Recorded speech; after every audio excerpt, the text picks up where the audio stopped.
All right, for this week's Reference Wednesday, we're going to be using 600 dynamic female character poses, perfect for character design, illustration, and concept art. While these photos are clothed and safe for work, they do include some photos of dynamic poses that are not clothed, that are not safe for work. Just a heads up. As you can see, today we'll be drawing on paper in this sketchbook. This is a Cottonwood Arts sketchbook, my favorite kind of paper to draw on, and we're going to do a bit of a chill drawing session today. Let's draw. Cool.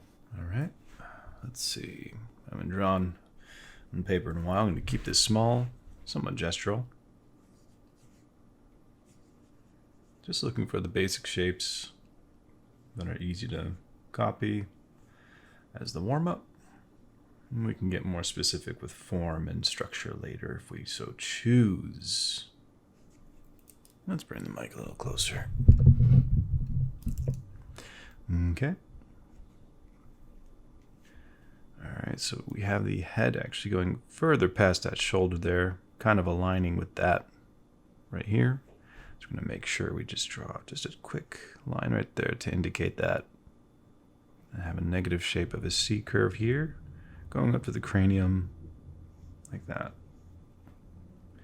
Sure, why not?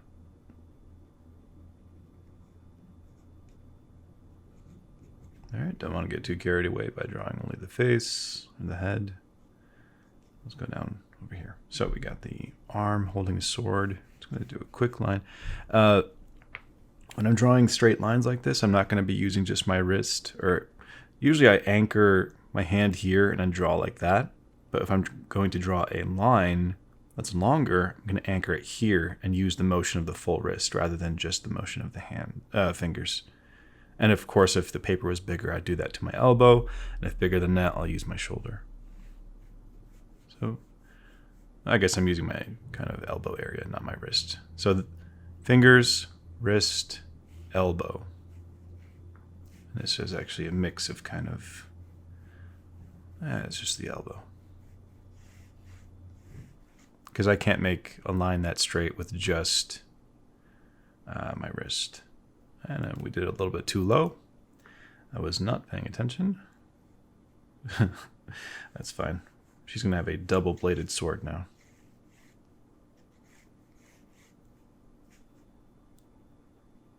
And for small details, that's when I'm going to be using just the fingers.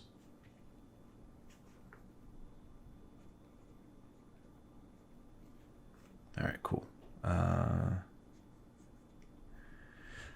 Let's see, we got the shape of the leg coming down like this. Nice little triangle right here.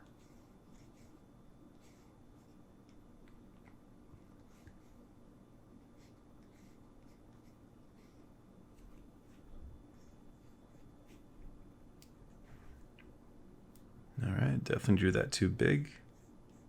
I'm looking at the paper at an angle for the sake of the camera, so things are a little bit skewed for me from my perspective. But when I look up at the screen, I could see that it's a bit off. Sir, it sounds like you're giving them excuses. Yes, I am. What about it? What of it?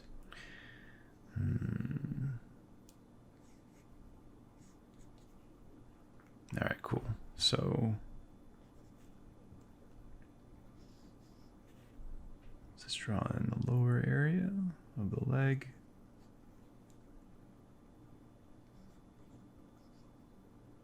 I like to put in little landmarks of like ankles and stuff so that it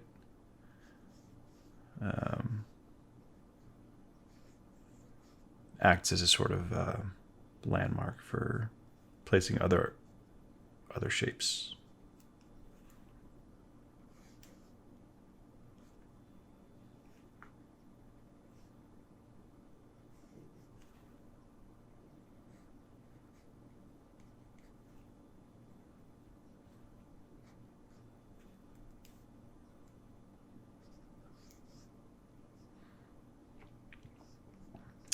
In other news, there's a cool new Proco challenge going on, hosted and curated, judged by Carla Ortiz, and it is going to be design a movie poster of your life, like I think featuring you as the protagonist or something like that.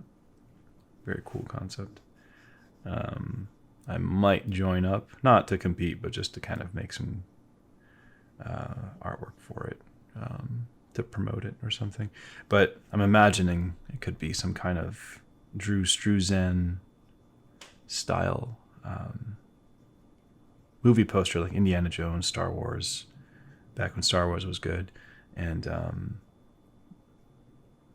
Back to the Future, all these things. All right, let's move on to another one. Definitely a warm-up. And as I turn this towards me, yeah, the proportions are way off. You know, if I had some kind of something to put this on at an angle, that'd be great. All right, much better. I'll have to hold it in place, but that's fine. At least it's at the right angle.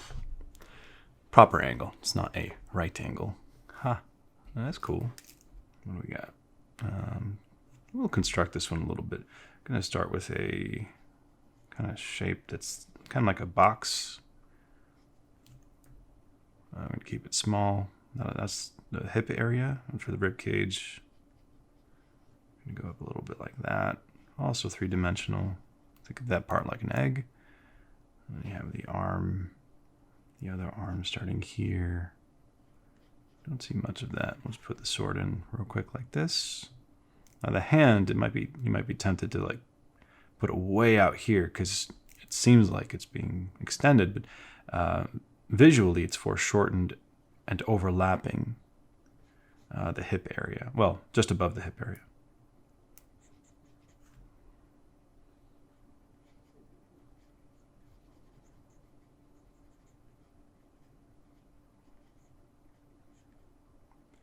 Little teeny tiny drawings.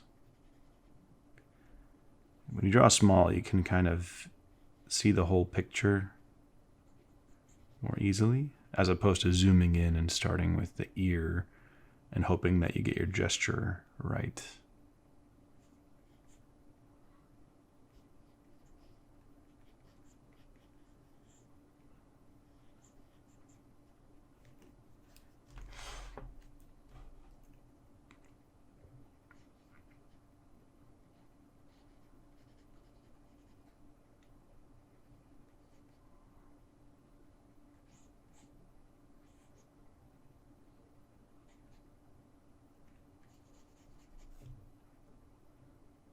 Okay, let's sneak the legs in.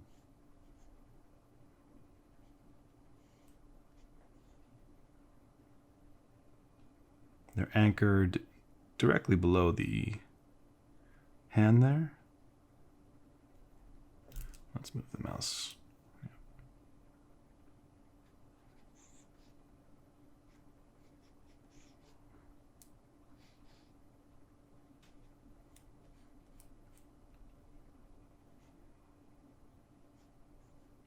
If you're having trouble drawing the feet planted onto the ground, go ahead and draw a very basic, simple grid and make sure that they're in perspective and that if they were projected down, they would have a footprint here and there.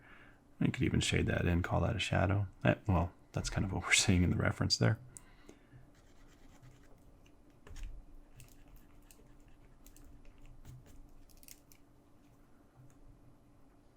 Cool.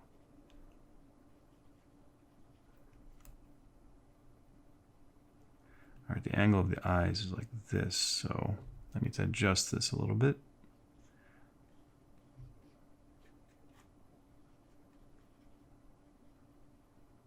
Let's put that shadow in real quick.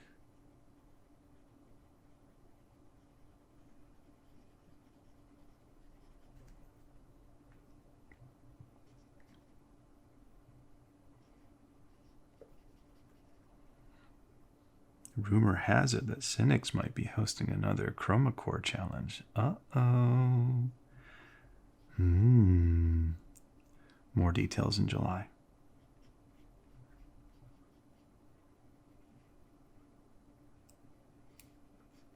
All right.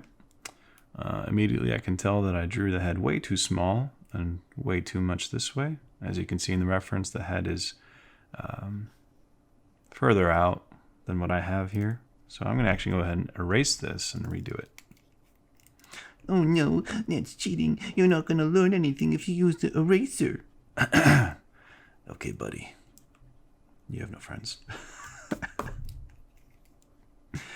Oh, the childish insults that come forth. Yeah, I like it. She looks like she's surfing some kind of magical something or other. If you were to use this kind of reference for things like splash art, what you could do is, when you're drawing this, just make sure the sections are more foreshortened, because the camera, depending on the lens, in this case, is kind of flattening things out, unless the camera is closer.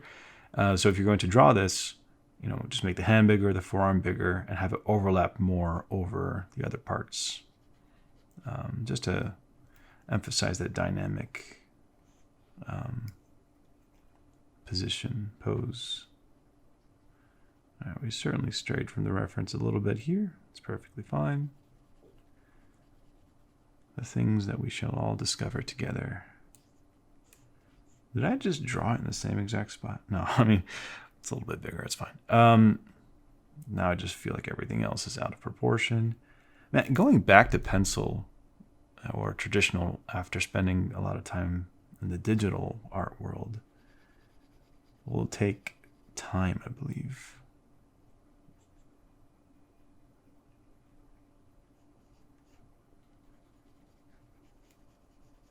Yeah, that's fine. Let's move on.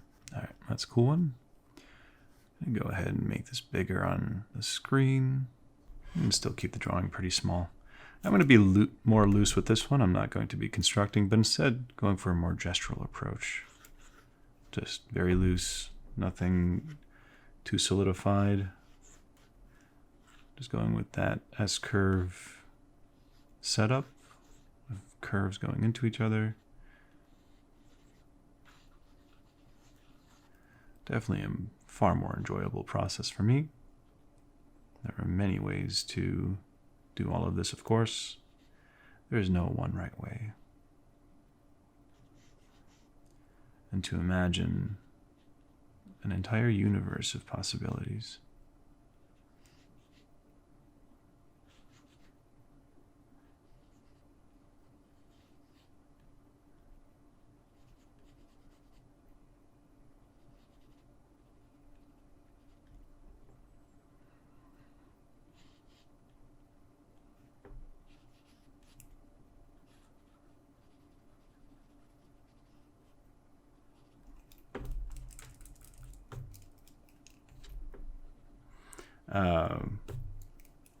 I wanted to talk about something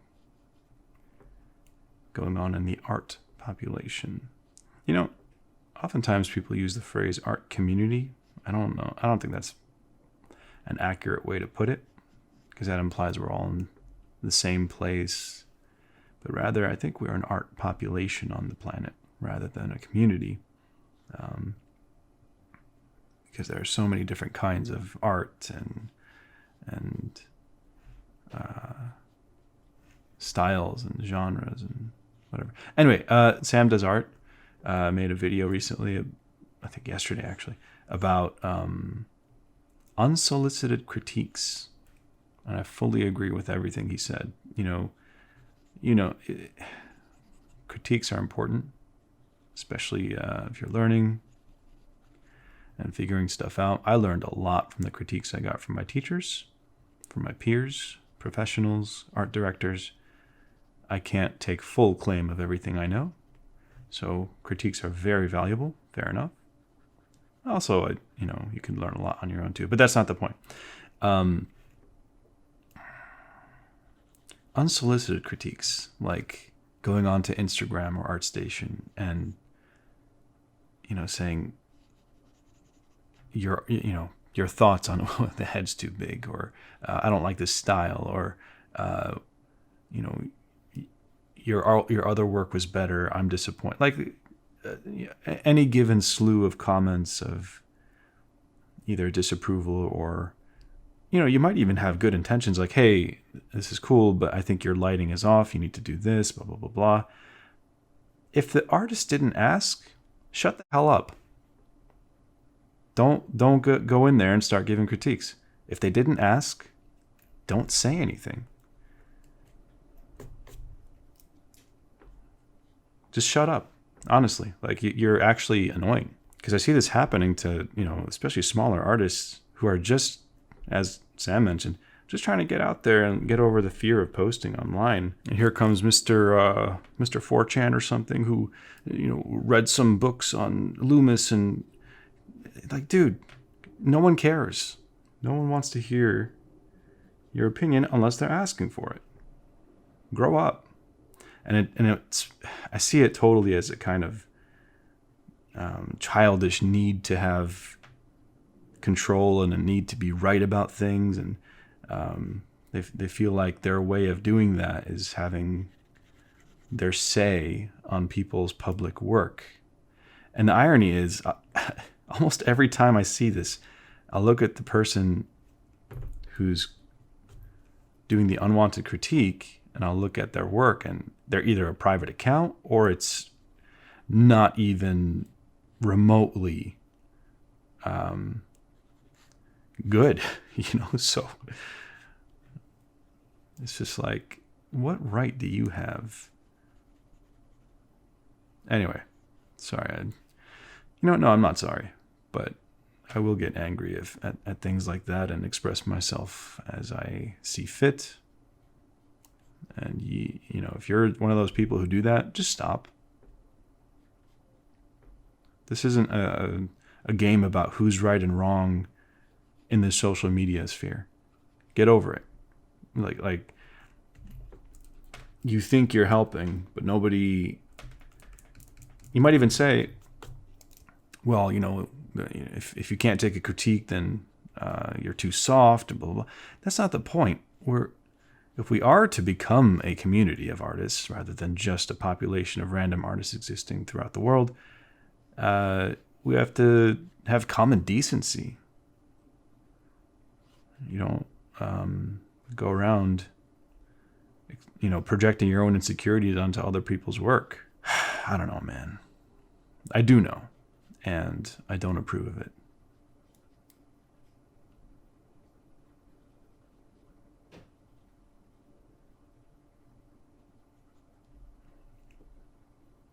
It's almost like these people have always existed.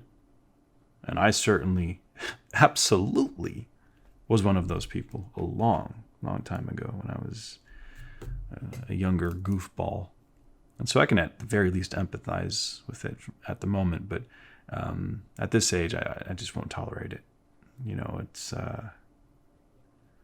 these people, as I'm saying, these people always existed, who would see things on the internet, not the internet, but on TV or comics, and have their hot take opinion on this art sucks. You might be right, you might be wrong, doesn't matter.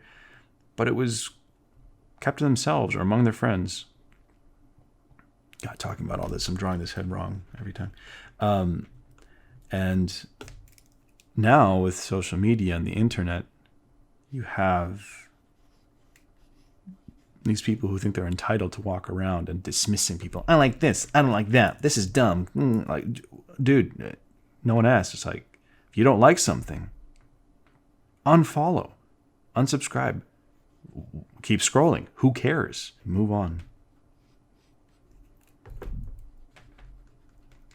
I'm starting to have more faith in that. Most people are sensible, and they're not walking around trying to control how people express themselves. So obnoxious. All right, cool. I'm in the heat of this topic. I'm unable to draw this properly. See what you do? See what you people do? Not you people, but because you guys are great. You're obviously all great and sensible and smart and talented and skilled and hardworking. But the people who are, serpents waiting in the shadows to pull people down like crabs in a bucket. They're like poison living rent-free in our minds. But we shall walk away. We say our piece and walk away. And if you are on the receiving end of that kind of comment or online behavior. I know it's very hard to ignore, but if you can ignore it and realize that most artists, especially professionals, especially leaders, don't go around putting people down. Those people are usually projecting their own insecurities onto you and your work. And find a way to empower yourself and not let their words, deter you from becoming an artist or continuing to be an artist. They are just broken people. Because like I said, professionals and leaders, they don't go around putting people down. They just don't. Like, in fact, it's almost a guarantee. If you see someone doing that, they're definitely not skilled or a professional, despite their claims.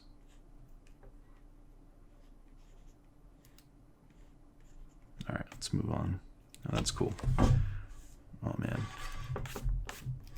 Holding this paper in place, put these prints in.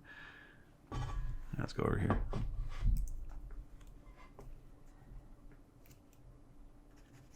All right, now we're going to have a little bit more fun now that we're warmed up. I'm going to draw it slightly bigger, far more loose and expressive and gestural. I'm going to draw these lovely angular shapes happening in the hands here and the fists, clenched and gripping the sword.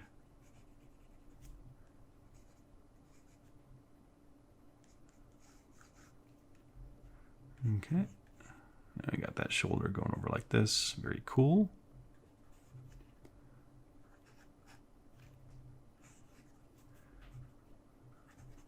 All right, cool. Cynics just did a really cool painting for his YouTube channel. Portrait painting, colorful. He's getting really good. I have to stop him. The guards find him and destroy him.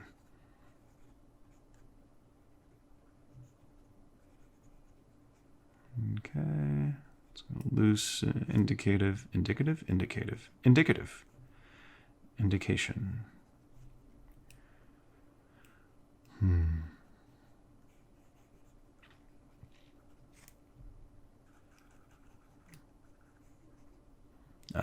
Just as a reminder, my digital painting for portraits and concept art course will be released on June 5th. Be sure you're subscribed to either the channel, Instagram, the newsletter, on the website. There should be a link in the description for that. And it will be quite the journey, traveler.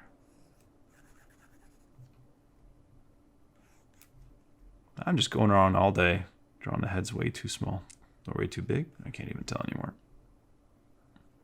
It just feels off. Let's get the rib cage in there. Oh, I just realized it was rotated in the camera. Sorry. Sorry, not sorry.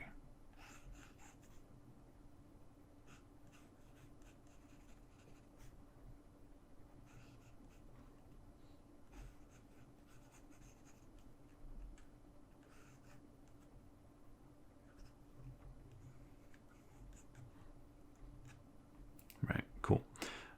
The cool thing with this, drawing from reference and not really needing to be accurate, you can kind of play with proportions and shapes and, maybe add concept-y things.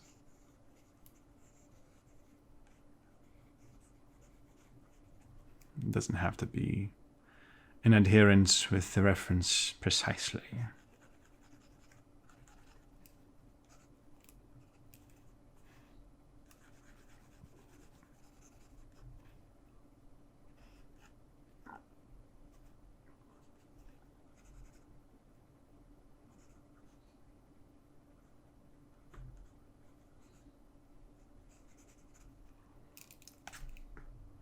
To change the expression a little bit. So that's a bit of a smile. We'll take that away a little bit. And just, more of a aggressive, maybe even somewhat neutral, but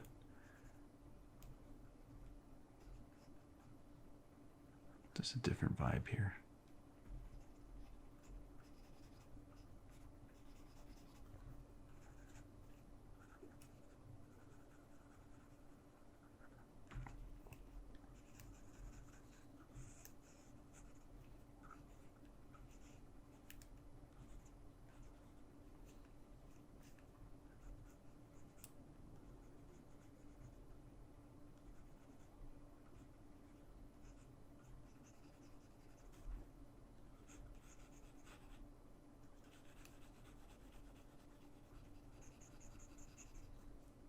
I really like this one.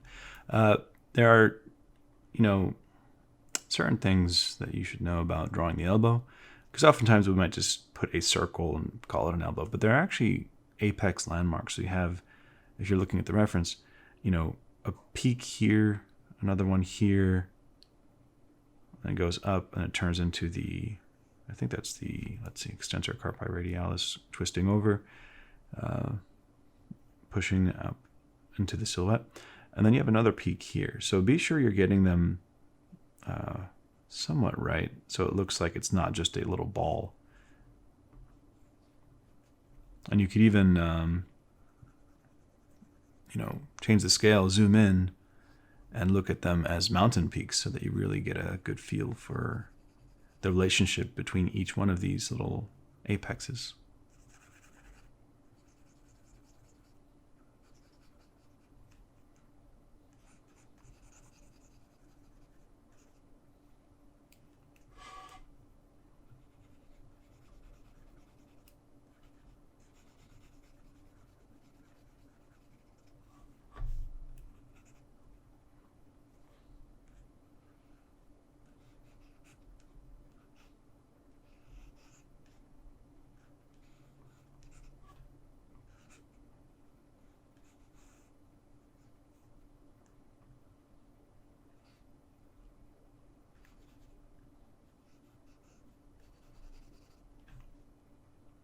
I'll probably wrap this drawing up and then call it a day.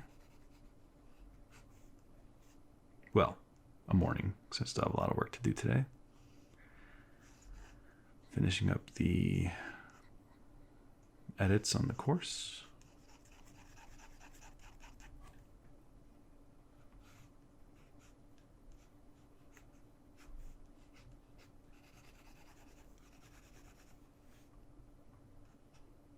I love the negative shape happening here on that calf muscle.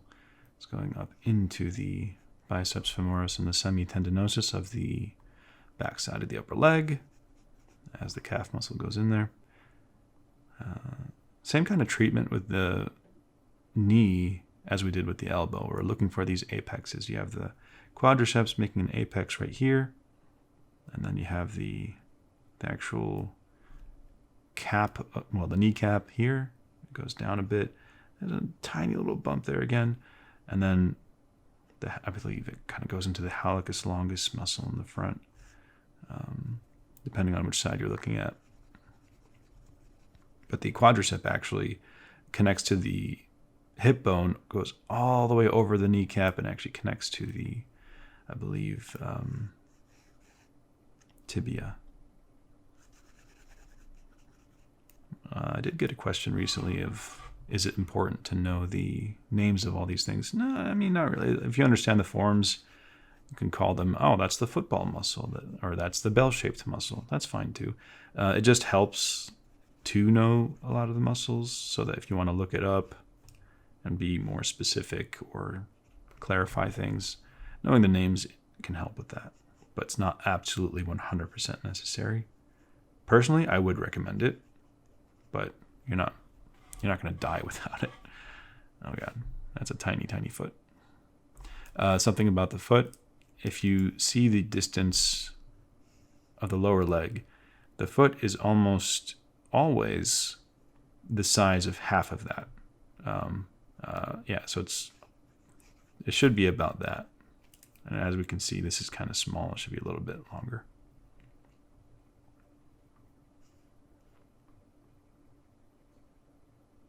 And that's, of course, starting from the ankle, right?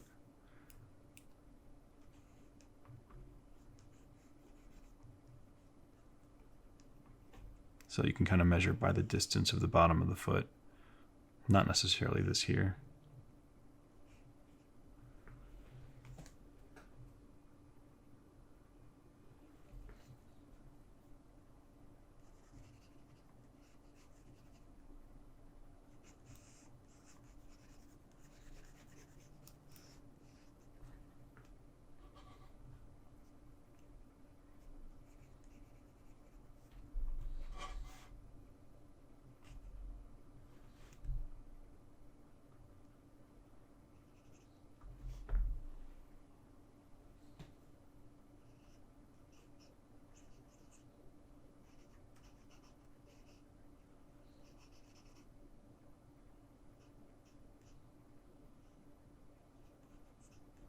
Oh, okay. Oh, that's a fun one. I'm going to sketch that one real quick.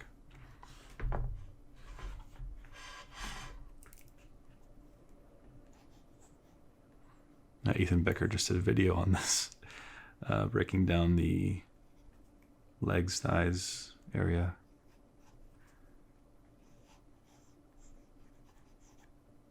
Draw the forms.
Cool. Oh boy, I need to practice my pencil drawing. If you look back here, oh yeah, trying to understand the placement of the hips and the spinal cord in terms of like certain ratios of the hip to waist. I think a 0.7 hip to waist ratio. All right. I think with recording the digital painting course, I've neglected drawing on paper. These were the concepts for a game idea. These were preliminary sketches for a project for a 3D total, drawing a female superhero.